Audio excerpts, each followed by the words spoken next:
Hello friends, welcome to my new lecture that is glucose estimation by GOD-POD method. GOD-POD का मतलब glucose oxidase and peroxidase.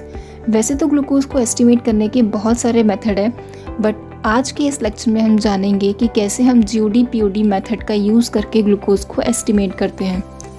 अगर हम थोड़ा सा glucose के बारे में जानें कि ग्लूकोज क्या होता है, तो glucose is a basic unit of carbohydrate. अगर मैं आपको एक इजी सा एग्जाम्पल देके समझाऊं कि ग्लूकोज क्या होता है, तो जैसे कि कोई भी कार बिना पेट्रोल के नहीं चल सकती है, वैसे ही हमारा शरीर भी है। हमारा शरीर भी बिना ग्लूकोज के नहीं चल सकता। हमारी बॉडी को कोई भी वर्क करने के लिए एनर्जी की ज़रूरत होती है, और ये एनर्जी मिलती है ग्लूकोज से, और हमारे शरीर को ग्लूकोज मिलता है हमारे खाने से। तो जैसे कि कोई गाड़ी बिना पेट्रोल के नहीं चल सकती है, वैसे ही हमारा शरीर बिना ग्लूकोज के नहीं चल सकता है। So glucose is the key source of energy for all cells and organs in our body. ठीक है, तो अब कुछ रीजंस ऐसे भी होते हैं जिसकी वजह से हमारे ब्लड स्ट्रीम में ग्लूकोज का लेवल काफ़ी बढ़ जाता है, और कुछ रीजंस ऐसे भी होते हैं जिसकी वजह से हमारे ब्लड स्ट्रीम में ग्लूकोज का लेवल काफ़ी कम हो जाता है।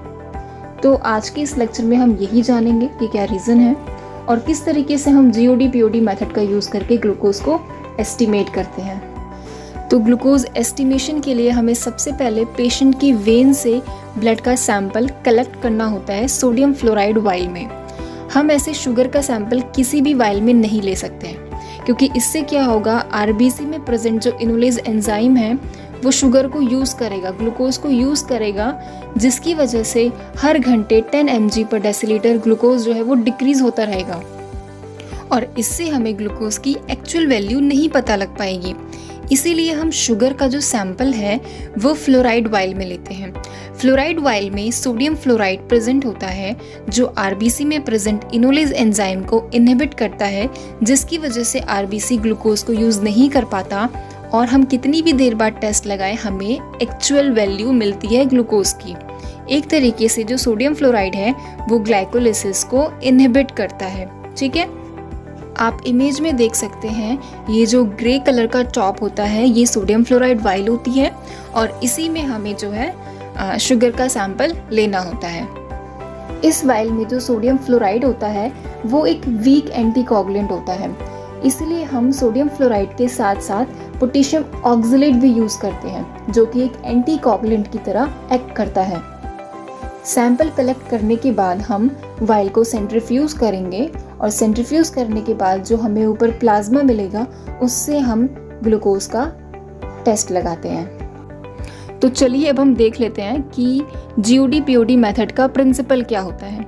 तो सैंपल में प्रेजेंट जो ग्लूकोज है, जब वो ग्लूकोज ऑक्सीडेज एंजाइम के साथ रिएक्ट करता है तो ग्लूकोनिक एसिड और H2O2 बनता है, और जो H2O2 बनता है जब वो पेरोक्सीडेज एंजाइम के साथ रिएक्ट करता है तो नेसेंट ऑक्सीजन बनता है, और जब ये nascent oxygen 4 amino antipyrine with phenol करके एक डाई है उसके साथ रिएक्ट करता है तो एक पिंक कलर का कॉम्प्लेक्स बनता है, और ये जो पिंक कलर का कॉम्प्लेक्स है इसे हम कैलोरीमीटर में एस्टिमेट करके ग्लूकोज का कंसंट्रेशन पता लगाते हैं। GOD-POD के प्रोसीजर में हमें 3 वाइल्स लेनी है। तीनों वाइल्स में हमें ब्लैंक, स्टैंडर्ड और टेस्ट जो है लेबल कर लेना है। तीनों वाइल्स में हमें 1 ml GOD-POD रिएजेंट ऐड करना है। ऐड करने के बाद जिसमें हमने ब्लैंक मार्क किया था जिस वाइल पे, उसमें हमें 10 माइक्रोलीटर डिस्टिल वाटर ऐड करना है।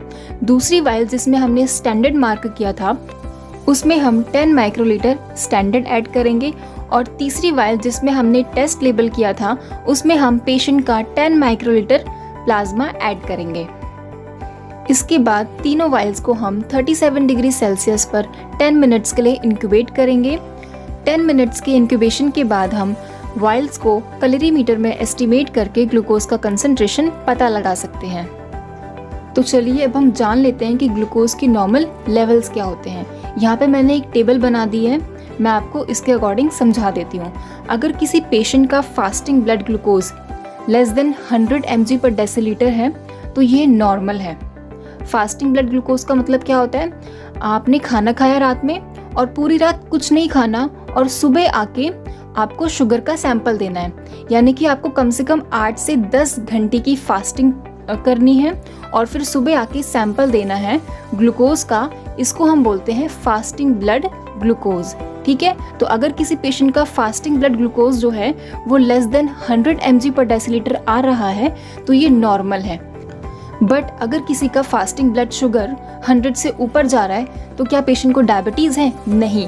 अगर फास्टिंग ब्लड ग्लूकोज 100 से लेके 125 तक है वैल्यू, ठीक है, तो पेशेंट को हाइपरग्लाइसेमिया है। मतलब पेशेंट का शुगर बढ़ा तो है बट इतना नहीं बढ़ा कि हम उसको डायबिटिक बोल सकें, ठीक है। तो पेशेंट को प्री डायबिटिक है, यानी कि डायबिटिक से पहले की स्टेज, ठीक है। तो अगर फास्टिंग ब्लड शुगर 100 से लेके 125 है तो मतलब कि पेशेंट को प्री डायबिटिक है। बट अगर फास्टिंग ब्लड शुगर की वैल्यू 126 या फिर उससे ऊपर चली जाए तो फिर ये डायबिटिक की रेंज में आ जाती है, मतलब फिर पेशेंट को डायबिटीज़ है। ओके, तो ब्लड शुगर फास्टिंग की जो नॉर्मल रेंज है वो लेस देन 100 mg/dL है। और अगर किसी पेशेंट का फास्टिंग ब्लड शुगर 100 से लेके 125 mg/dL है तो ये प्री डायबिटिक की रेंज है, यानी कि पेशेंट को प्री डायबिटीज़ है। और अगर किसी पेशेंट का fasting blood sugar more than 126 mg/dL जा रहा है तो फिर ये डायबिटिक की रेंज है, यानी कि पेशेंट को फिर डायबिटीज़ है। नेक्स्ट है पोस्ट प्रेंडियल ब्लड शुगर। इसको हम पीपी ब्लड शुगर या फिर 2 आवर्स पोस्ट ग्लूकोज भी बोलते हैं। इसका मतलब क्या होता है, जैसे कि पेशेंट ने फास्टिंग में सैंपल दिया, अब सैंपल देने के बाद पेशेंट जो है वो ब्रेकफास्ट करता है और ब्रेकफास्ट करने में 15 से 20 मिनट तो लगते ही हैं। तो ब्रेकफास्ट करने के 2 घंटे बाद जो हम ग्लूकोज का सैंपल लेंगे उसको हम पोस्ट प्रेंडियल ब्लड शुगर बोलेंगे। तो अगर किसी पेशेंट का पोस्ट प्रेंडियल ब्लड ग्लूकोज जो है 140 mg/dL या फिर उससे कम है तो ये नॉर्मल है।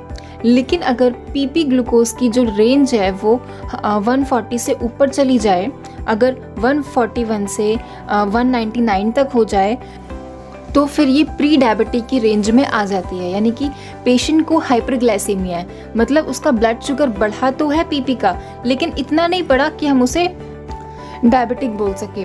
बट अगर पोस्ट प्रेंडियल ब्लड शुगर की वैल्यू 200 mg/dL या फिर उससे ऊपर चली जाए तो फिर ये डायबिटिक की रेंज में आ जाती है, यानी कि पेशेंट को डायबिटीज़ है। नेक्स्ट है फिर रैंडम ब्लड शुगर।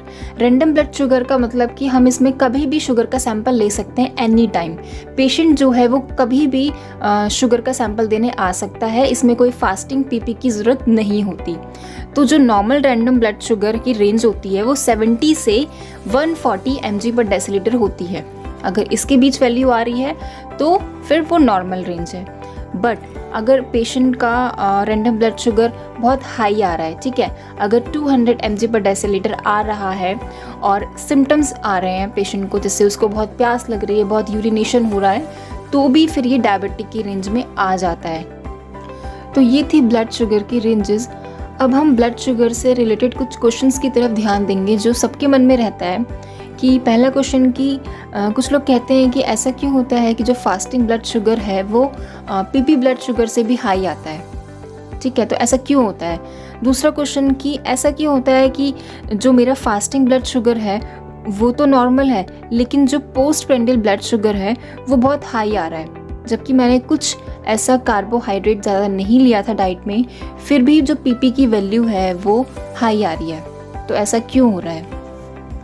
तो ये कुछ क्वेश्चंस हैं जिसको लेके सभी कंफ्यूज रहते हैं। तो पहला क्वेश्चन हमारा क्या था कि जो फास्टिंग ब्लड शुगर की रेंज है वो पीपी ब्लड शुगर की रेंज से भी क्यों हाई आती है। मतलब जो फास्टिंग ब्लड ग्लूकोज की वैल्यू है वो पोस्ट प्रेंडियल से भी ज़्यादा होती है। तो क्या क्या रीज़न है इसके।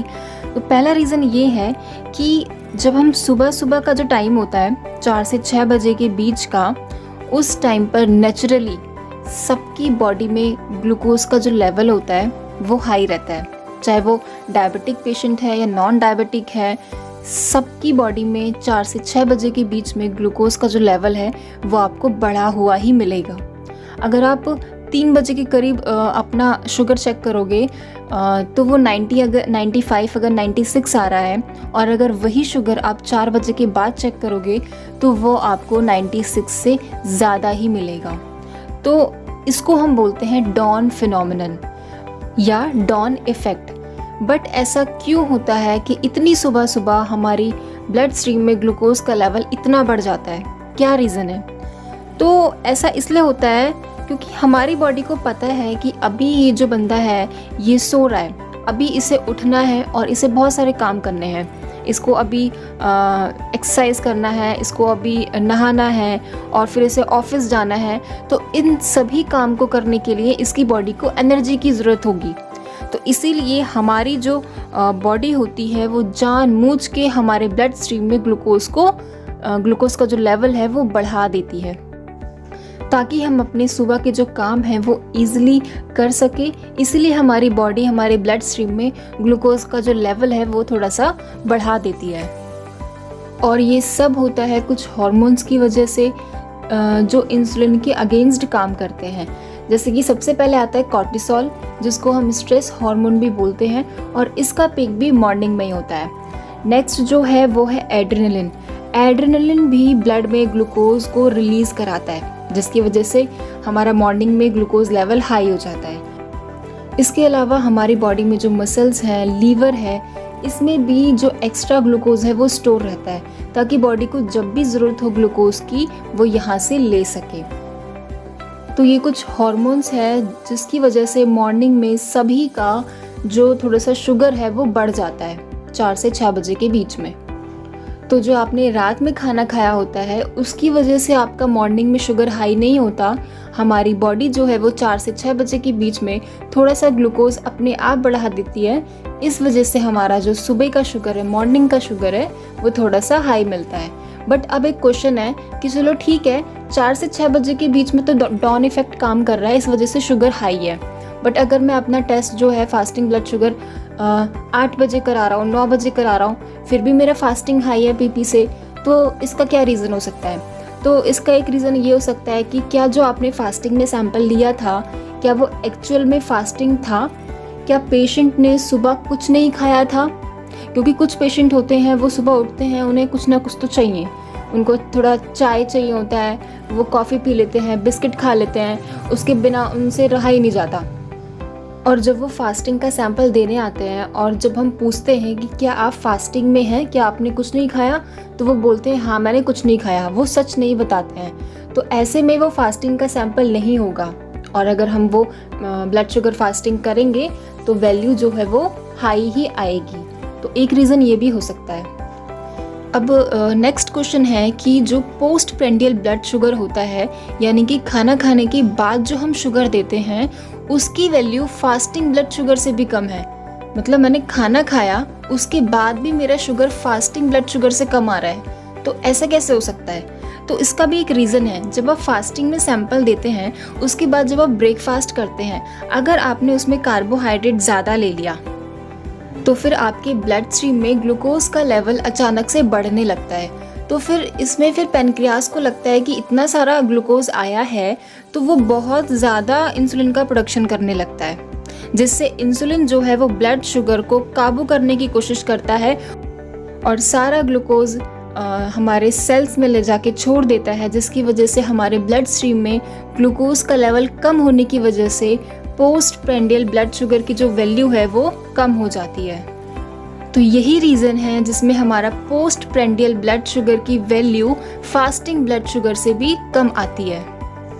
अब थर्ड एंड लास्ट क्वेश्चन है कि लोग कहते हैं कि जो मेरा फास्टिंग ब्लड शुगर है वो तो नॉर्मल रहता है, लेकिन जो मेरा पोस्ट प्रेंडियल ब्लड शुगर है वो बहुत हाई रहता है, जबकि मैंने कोई भी अपनी डाइट में ऐसा ज़्यादा कार्बोहाइड्रेट नहीं खाया था। तो ऐसा क्यों होता है? तो ऐसा इसलिए होता है क्योंकि हमारा जो पेनक्रियाज है वो खाना खाने के बाद सफिशिएंट अमाउंट में इंसुलिन का प्रोडक्शन नहीं कर पा रहा होता, जितना ग्लूकोज को मैनेज करने के लिए ज़रूरत होती है। अब फास्टिंग का ब्लड शुगर तो नॉर्मल है, क्योंकि फास्टिंग में हम इतना ज़्यादा कुछ खाते तो नहीं हैं, इसलिए 2 या 3 यूनिट इंसुलिन से भी काम चल जाता है, उतना पेनक्रियाज जो है वो प्रोड्यूस कर रहा है इंसुलिन। लेकिन जब हम खाना खाते हैं तो हमारे ब्लड में ग्लूकोज का लेवल बढ़ जाता है, जिसको मैनेज करने के लिए हमारा जो पेनक्रियाज है वो इंसुलिन जो है उसका प्रोडक्शन करता है। तो जहाँ पे पैनक्रियाज को करीब 7 या 8 यूनिट इंसुलिन का प्रोडक्शन करना था, वहाँ पे वो 4 या 5 यूनिट ही इंसुलिन का प्रोडक्शन कर पा रहा है। तो इसका मतलब क्या है कि जो हमारा पैनक्रियाज है वो इन्फ्लेम्ड हो चुका है, जो उसके बीटा सेल्स हैं वो ठीक से वर्क नहीं कर पा रहे हैं। तो इस वजह से खाना खाने के बाद हमारा इंसुलिन जो है वो ग्लूकोज को मैनेज नहीं कर पा रहा, क्योंकि जितना ज़रूरत थी इंसुलिन के प्रोडक्शन की उतना इंसुलिन का प्रोडक्शन नहीं हो रहा है। इस वजह से हमारा जो पोस्ट प्रेंडियल ब्लड शुगर है वो बहुत हाई जा रहा है बिना कुछ अपनी डाइट में कार्बोहाइड्रेट लिए। तो आज के इस लेक्चर में हमने ग्लूकोज एस्टिमेशन को कवर किया है और इससे रिलेटेड हमने कुछ क्वेश्चंस जो हैं वो भी सॉल्व किए हैं। अब मिलते हैं नेक्स्ट वीडियो में। Thank you.